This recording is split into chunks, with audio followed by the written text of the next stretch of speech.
What if I told you that the thing you're most afraid of right now, the silence, the setback, the heartbreak, might actually be the beginning of your breakthrough? Maybe you've been holding it all in, showing up with a brave face while your soul is quietly falling apart. But what if this moment, the one that feels like the end, is exactly where God is starting something? Don't scroll away, because in the next few minutes, you're going to hear a story that just might be your story too. And it could change how you see everything. Imagine this. Everything in your world is unraveling. The call comes, the job falls through, the news breaks, someone you love changes, the silence feels louder than a scream, and you're sitting there, alone, shocked, heart racing, mind spinning, asking one terrifying question: what now? You've tried to keep it all together. You've smiled when your soul was breaking. You've shown up for everyone else. And now the weight has shifted. The ground beneath your feet is cracking. You feel like you're one misstep away from complete collapse. But there's something else. A whisper. It doesn't come from your phone. It doesn't echo from the headlines. It doesn't sound like your friend's advice. It doesn't even come from your own thoughts. It comes from deeper, beyond the noise, beneath the chaos. It's calm, it's still, and it speaks with unmatched authority. Please don't panic. At first, you dismiss it. Who says that when everything's falling apart? God does, because He sees something you don't. He sees what's behind the closed door, what's beneath the surface, what's beyond this moment of terror. And right now, even though everything in your flesh is screaming panic, God is saying, I've already gone ahead of you. Let that sink in. You're in a storm, but it's not the first one He's seen. You're trembling with fear, but He's already built the bridge through it. You're thinking this is the end, and God is preparing a beginning. Do you want to know the truth? What looks like the moment everything fell apart is often the exact moment heaven steps in. You don't feel safe because you've been relying on visible safety, the job, the relationship, the plans. But God isn't limited by visibility. He works in unseen spaces, in midnight prayers, in tears you never let fall, in prayers you only whispered in your car between stoplights. He was listening. You were never alone, not for 1 second. Your survival wasn't luck. Your breakthrough wasn't random. Your protection wasn't accidental. You were covered, guarded, watched over, and you still are. When your world shifts, His presence doesn't. When your confidence crumbles, His promises don't. When you panic, He still provides peace. So let's call it what it is. Fear. Fear that you've been forgotten. Fear that no one sees you trying so hard. Fear that the foundation is failing. But God doesn't just see you, He knows you. He knows the name no one else calls you, the one written on your soul, not your license. He knows your unique rhythm, what breaks your heart, what stirs your hope, what makes you come alive. And He's not panicked about this situation, because He's already planned the outcome. You've been trained by the world to believe that safety equals control, that if you manage everything just right, your finances, your relationships, your timing, you'll be safe. But what happens when control is ripped from your hands? That's when real safety shows up. Not the kind the world offers, but the kind that cannot be shaken.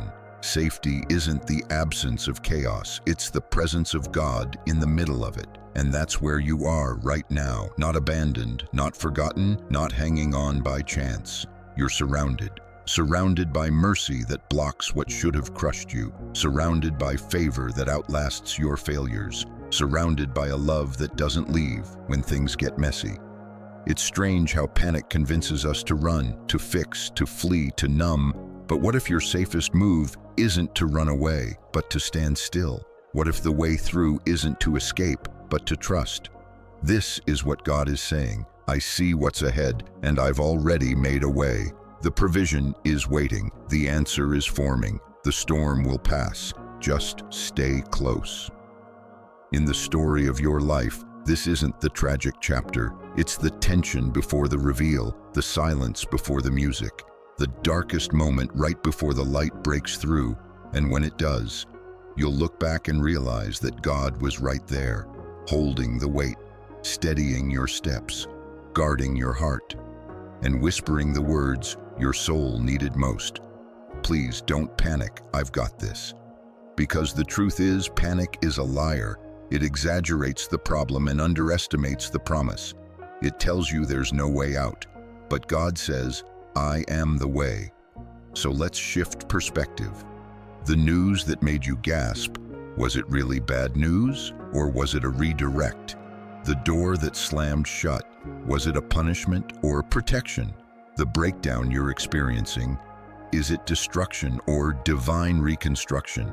You get to choose which lens you use. Because what if the very thing that feels like it's breaking you is actually breaking you open? Open to new depth, open to real trust, open to healing you didn't think was possible. God isn't asking you to pretend. You don't have to say you're fine. You don't have to quote verses you don't feel. You don't even have to put on a smile. You just have to stay close. When life says panic, he says pause. When fear says run, he says rest. When your mind says it's over, he says, watch what I do next. There is something waiting for you on the other side of this moment. It's not vague comfort or general optimism. It's peace that passes all understanding. It's joy that makes no sense to the outside world. It's assurance that even if the mountain doesn't move, you're not climbing it alone. That's why you can breathe again. Not because the problem disappeared, but because God just stepped into it with you. You are seen, you are safe. And this situation is not the end of your story. Maybe it's the beginning of the part that changes everything. So don't panic. God's message is clear. What you feared would destroy you. He's already decided will deliver you. What the enemy meant for harm, God is about to use as a billboard for his goodness. You won't just survive this, you'll rise with a story that awakens others. But first, pause, breathe, trust. Because the storm you're in, it's already known to God. And the outcome, it's already in his hands. Now before you go, let's take a moment to reflect. When life surprises you with fear, what's your first instinct? A. Try to fix or control everything immediately. B. Pause and turn to God, even if you don't feel ready. Drop your answer in the comments, A or B. Your response might just inspire someone else who's struggling. In the small town of New Haven, nestled in a valley where morning fog rolls over sleepy rooftops, there lived a woman named Elise. Elise wasn't famous. She didn't command stages or influence thousands. She worked at the local school as a counselor and came home each night to a quiet apartment above the bakery her mother once owned. Her life, at a glance, was simple. But beneath that quiet surface, Elise was unraveling. A year ago, she lost her husband to an unexpected accident. A routine afternoon turned tragedy. And as if that wasn't enough, just months later, her closest friend stopped speaking to her, unable to handle her grief. Then came the financial strain, the insomnia, the slow disappearance of joy. Elise found herself staring at the ceiling at night, wondering if her heart would ever feel anything again except ache. She had heard the phrase before, God will never give you more than you can handle. But Elise didn't believe it anymore, because what she was carrying felt unbearable. One rainy afternoon, Elise walked the narrow trail near the edge of town, one she used to love as a child. The sky was a deep gray, the air thick with quiet sorrow, and the trees stood like solemn witnesses. She sat down on a bench beneath an old oak tree, soaked and shivering, and asked out loud the question that had haunted her for months. God, are you breaking me? And she heard something, not a voice out loud, but a certainty inside, quiet, firm, undeniable. No, Elise, I'm building you. In that moment, something inside her cracked, not in pain, but in realization. It was the first time she understood. This wasn't punishment. It was construction. You see, when life breaks you down, it's easy to assume the worst. That you're cursed, forgotten. That pain means failure. That silence means abandonment. But what if we've misunderstood the process? What if breakdown is a sacred space?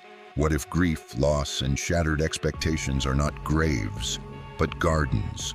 hidden places where God plants seeds that will one day bloom into beauty. Elise didn't feel strong. She didn't feel built up. She felt small and tired and fragile. But God wasn't asking her to feel strong. He was asking her to stay, to trust that the very pain she feared was actually a tool in His hand. Because here's the truth. God doesn't waste a single tear. He bottles every one. He tracks every sigh. And while we may not see it, while we're sitting in the rain thinking we've been broken beyond repair, He's already begun the rebuild. Every storm has its purpose. In your own life, maybe you've walked Elise's path. Maybe not the same names or places, but the same ache, the same hollow mornings, the same "God, why me?" prayers that echo back with silence. But let's talk about what that silence really means. Silence isn't absence. Silence is a construction zone. It's where God removes everything that doesn't belong. Fear, pride, false security, so He can build something deeper, something permanent, something the world cannot shake. When Elise returned home that day, something shifted. Her circumstances hadn't changed. The bills were still stacked. The grief still sat beside her like a heavy friend. But her perspective, it began to heal. She started keeping a notebook she called "From Broken to Beautiful." Each night she'd write down one thing that didn't make her weaker, but stronger. At first, it was small. I got out of bed today. I answered the phone. I walked the trail. But over time, those small entries turned into testimony. I encouraged a student who lost his dad. I forgave my friend. I started singing in the shower again. And that's the miracle of God's construction. He doesn't just fix what's broken. He builds something better in its place. The world may praise instant success and visible victories, but God celebrates quiet resilience, inner strength, the kind that comes only when you've stood in the fire and refused to walk away. God builds His greatest works in the dark. The roots of the strongest trees grow not in sunlight, but beneath the soil. The finest diamonds are formed under pressure. The most beautiful stories are shaped in shadows. Elise didn't become fearless overnight, but she became faithful. Because now, every time she walks past that old oak tree, she remembers the day she thought she was breaking was the day God was beginning to build her. And maybe today, that's where you are. You're under construction. You're in the in-between space where your old life doesn't fit anymore and your new strength hasn't fully arrived. But trust this, if it's God doing the building, the outcome will be beautiful. This moment, this pain, this pause in progress, it's not a delay, it's a design. Because God doesn't rush healing. He's not panicked by your sadness. He's not disappointed in your doubt. He's not afraid of your fear.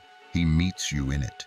And there He begins the holy work of rebuilding, brick by brick, tear by tear, step by step, until one day you stand where Elise now stands, not fully finished, but deeply rooted, no longer afraid of what broke you, but grateful for what it built.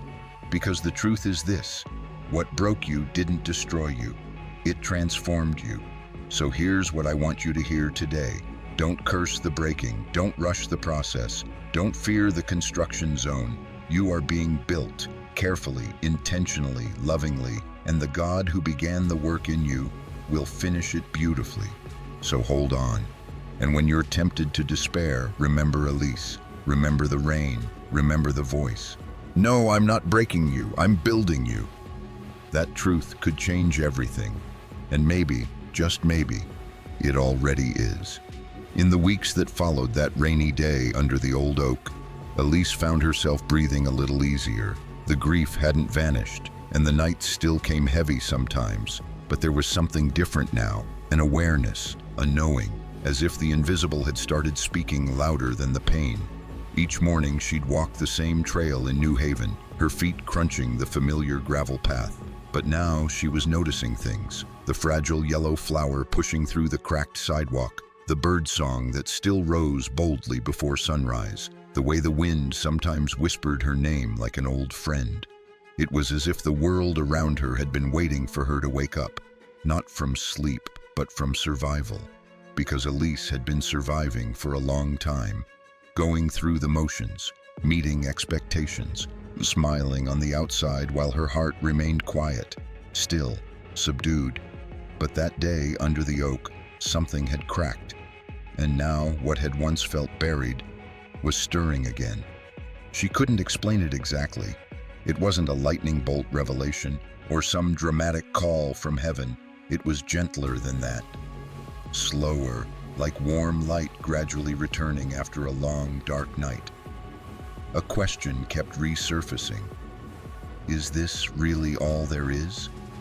She'd asked it once before, years ago, when she was still in college and unsure of what to major in.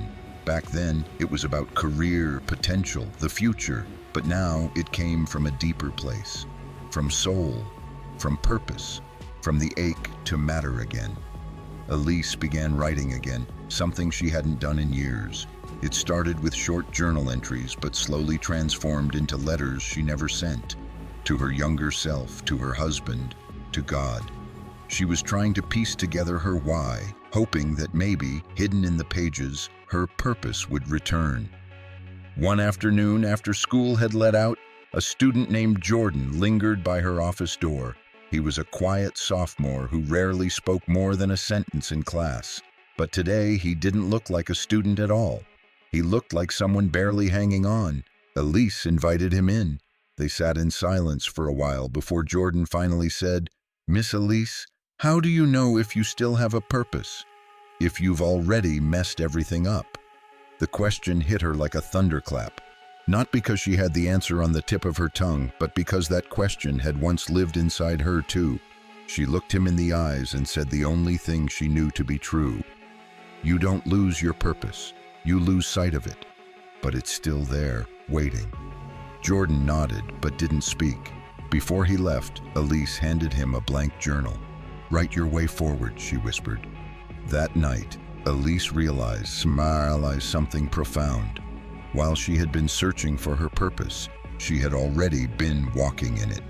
Not in grand speeches, not in a published book, but in small moments of presence, in seeing others when they felt invisible, in handing out hope like it was oxygen. And isn't that how God works? We wait for the big reveal, the billboard, the blazing confirmation from the heavens.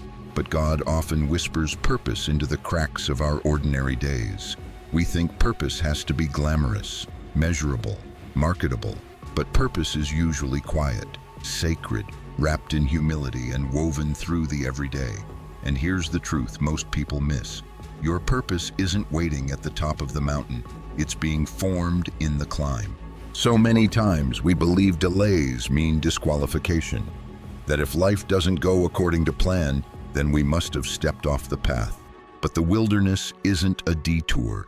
It's part of the design, because the wilderness refines. It strips away the noise. It clears the clutter. It teaches us to listen again, not to expectations, but to the still small voice that says, "You were made for more." Not more applause, more impact. Not more success, more meaning. Elise began doing something new. Each week she drew a map. A purpose map, she called it. In the center, she wrote one word, light.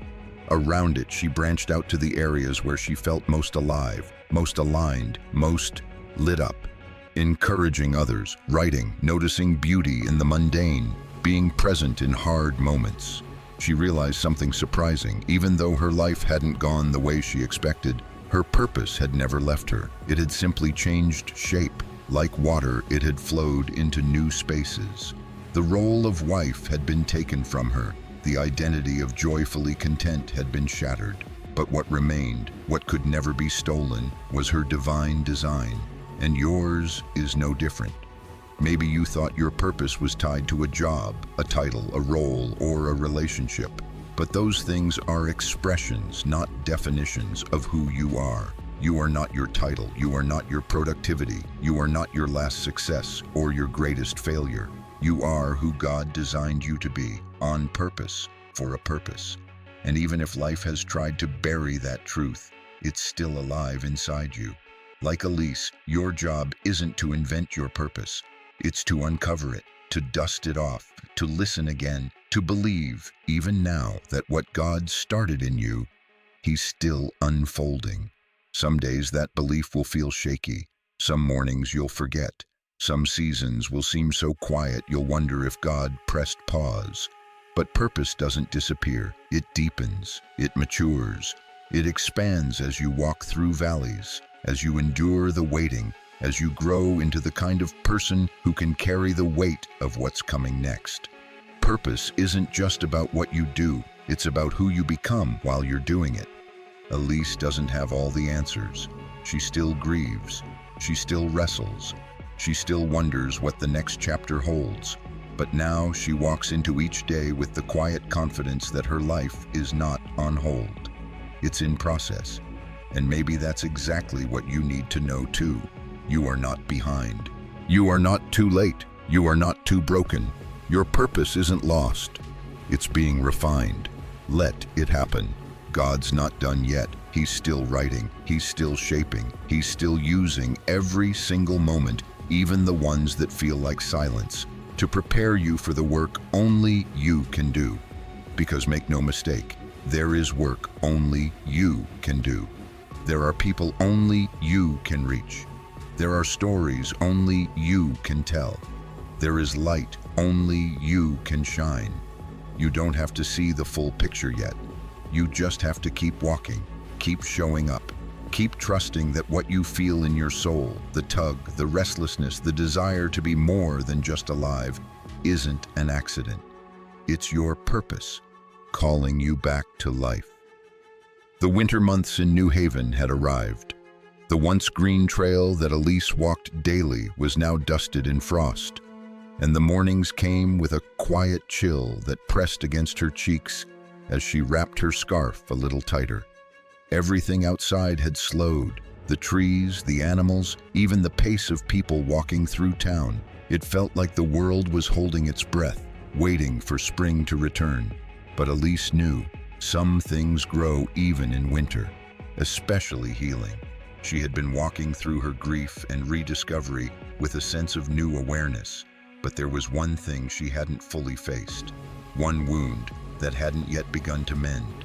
It wasn't about the loss of her husband, or the disappointment of her friendships, or the purpose she feared she'd lost. It was about her relationship with herself. Because for years, Elise had spoken to herself in whispers laced with shame.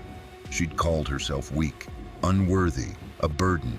She'd apologized for simply having needs. She'd held her breath in rooms where she should have spoken. She'd swallowed guilt that wasn't hers to carry. And worst of all, she believed kindness was for others, not for her. One day after work, Elise found an old mirror in the attic of her late mother's bakery. It had once hung in the front, just behind the counter. She remembered it clearly, how her mother would catch her reflection and always smile at herself, even when she was flour-covered and tired. Her mother had been flawed, sure, but she had liked herself. She treated her soul like it was worth caring for. Elise realized she hadn't done that in years, so she cleaned the mirror and carried it home. She set it on the wall in her living room, right across from the chair where she often sat at night to read. And then, one evening, she did something she hadn't dared in a long time. She looked herself in the eye, no filter, no distraction, just honesty. And she asked a simple question. What if I treated myself with the same gentleness I give everyone else?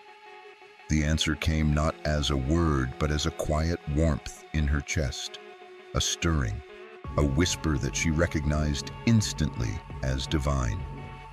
You were never meant to love the world while starving yourself of grace. Healing, she realized, doesn't start with self-control. It doesn't begin with fixing yourself. It begins with being kind to yourself. And that kindness, it invites God in. Because the truth is, God isn't standing over us with disappointment. He doesn't measure our worth by our productivity or perfection. He sees our inner battles, our quiet shame, our hidden exhaustion, and he whispers something revolutionary. Be kind to yourself. I already am.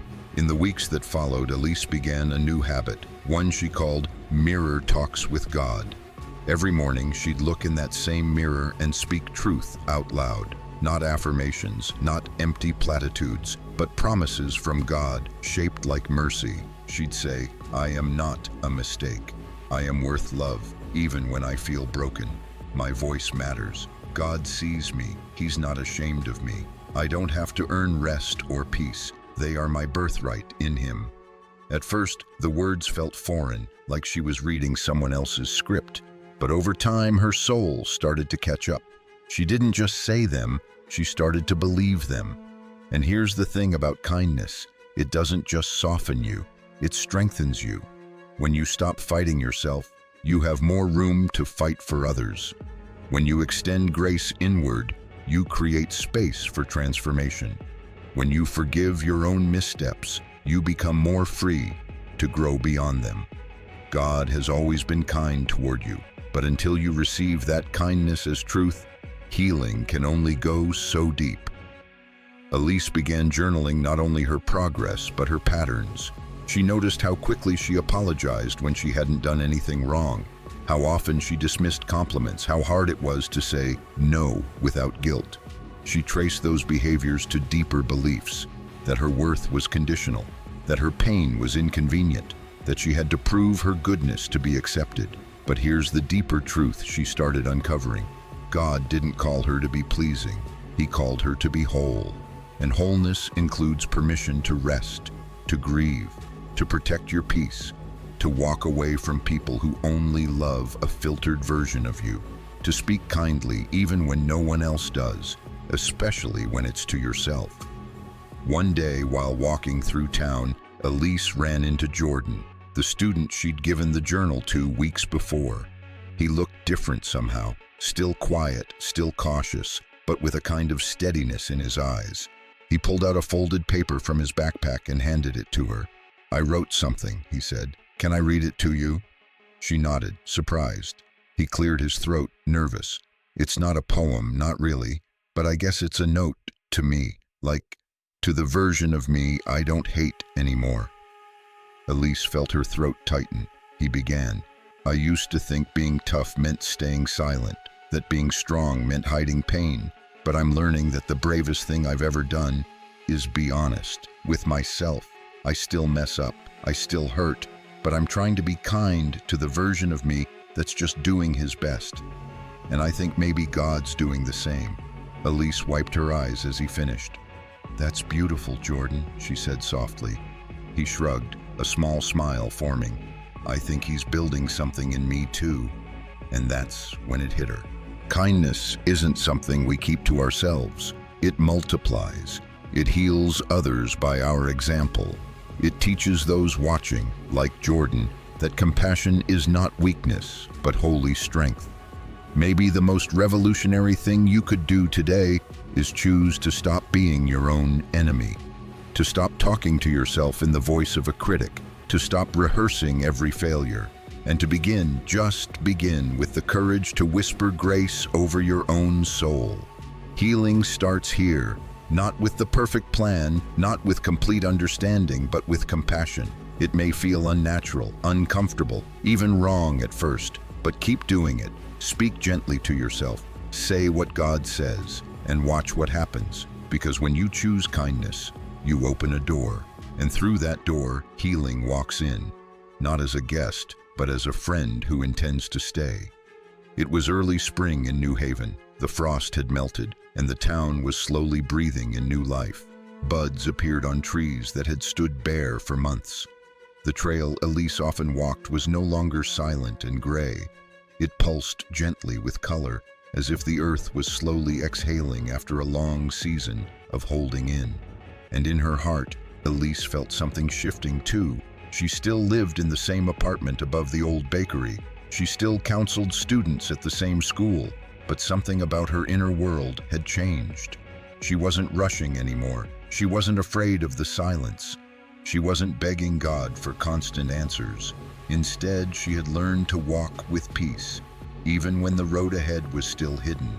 And that change, it had come not from force, but from trust. It had come from releasing the need to understand everything and replacing it with a gentle, defiant belief. God's timing is not late, it's perfect. A few weeks earlier, Elise had sat by the oak tree that had once held her brokenness, now holding her resolve. She pulled out a note she had written to herself months ago, back when things still felt dark. The words were simple: "Don't give up. Something beautiful is coming." At the time, she had written it half in hope, half in desperation. But now she could feel the truth of it deep in her bones. It hadn't come as a lightning bolt or an overnight change. It came slowly. It came faithfully. It came exactly when she was ready to receive it. Because God doesn't just deliver promises, He prepares us to carry them well. What Elise had once seen as delays were actually alignments. The waiting wasn't wasted. The silence wasn't empty. The prayers that went unanswered weren't forgotten. They were being folded into a bigger plan. She began seeing it in the smallest places. Jordan, her once quiet student, had started a grief support group at school. He named it the Second Light. When asked why, he explained, because sometimes the second light, after the first one goes out, is even brighter. Elise had watched his transformation with quiet awe. She hadn't done much, just given him a journal and a listening ear. But that simple act, in the hands of God, had multiplied. That's how miracles work. They rarely arrive as fireworks. They come as whispers, as steady growth, as surprising doors opened at exactly the right time. Like the unexpected call Elise got one afternoon. The local community center where Elise occasionally volunteered asked her to lead a new program for adults navigating loss and life transitions. They'd read a few of her pieces from her From Broken to Beautiful journal that she'd quietly shared with a friend. They didn't ask for perfection. They asked for presence. And Elise realized this was her miracle. Not the kind you post online, but the kind that confirms without question that God had seen everything, that He had been orchestrating details all along, that her tears had watered the ground for something that could now grow in its time. As she prepared for her first meeting at the center, Elise didn't feel nervous. She felt ready, and more importantly, she felt at peace with the fact that God had taken His time, because He loved her too much to rush what required sacred unfolding. Here's what Elise knew now, what she wanted others to know too. God's promises don't operate on your schedule. They operate on your becoming. Sometimes you have to sit in a season where nothing makes sense, where prayers feel suspended in midair, and the only response is silence. Not because God has abandoned you, but because He's building something bigger than your current perspective can handle. He's aligning people, moments, decisions, healing, all in one beautiful sequence. And when it comes together, it won't feel forced. It won't feel frantic. It will feel holy. A few days before her first group meeting, Elise sat again beneath the oak. The once barren branches now had new green budding from their limbs. She ran her fingers along the journal in her lap, the one that had held her most honest prayers. She turned to a blank page and wrote something new. To anyone who feels forgotten in the waiting, your miracle isn't missing. It's moving. You just haven't caught up to it yet. And maybe that's what someone reading this now needs to hear too. You think nothing is changing. You think your best days are behind you. You think your purpose was left in the ruins of what you lost. But listen, God's timing isn't about speed. It's about sequence. The very delays you resent might be the protection you need. The closed doors might be redirecting you towards something more aligned. The wilderness you're walking might be preparing you to handle the weight of what's next. Because when God moves, He doesn't just give you what you want. He gives you what will bless you long term. Elise's story isn't over, and neither is yours. But now she walks differently. She doesn't panic when there's no update. She doesn't spiral when life slows down. She doesn't question her value in moments of silence. Instead, she leans in, listens, waits, and trusts. Because she knows something now, deep in her bones. The miracle is already in motion. It's not far off. It's forming, and when it arrives, it will make sense of everything that once felt impossible to understand. So today, don't fear the quiet. Don't despise the in-between. Don't resent the pace. Instead, let these words settle into your soul. You are not late. You are not forgotten. You are not off track. God is preparing you on purpose for something only you can carry. And when the time is right, it will arrive with grace. You won't have to force it. You'll only have to receive it, just like a lease, just like spring after winter, just like light after a long night, just like a miracle finally stepping into view.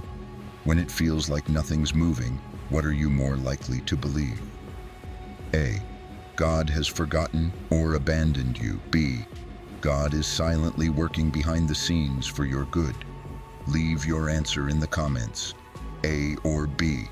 Your response could be the reminder someone else desperately needs today.